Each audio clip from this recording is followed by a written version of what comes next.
رجل أدخل رأسه في محل الحلاقة وسأل: كم من الوقت قبل أن أتمكن من قص شعري؟ نظر الحلاق حول المحل المليء بالزبائن وقال: حوالي ساعتين.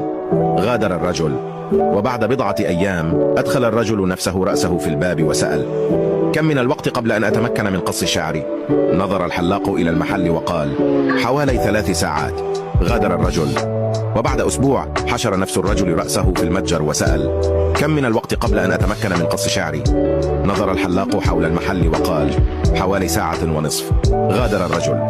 التفت الحلاق إلى صديقه وقال: يا بو، اصنع لي معروفا، اتبعه وانظر إلى أين يذهب، فهو يظل يسأل كم من الوقت يجب أن ينتظر حتى يقص شعره، لكنه لا يعود أبدا. وبعد فترة قصيرة عاد بوب إلى المتجر وهو يضحك بشكل هستيري، فسأل الحلاق: إذن أين يذهب عندما يغادر؟ نظر بوب إلى الأعلى ومسح الدموع من عينيه وقال: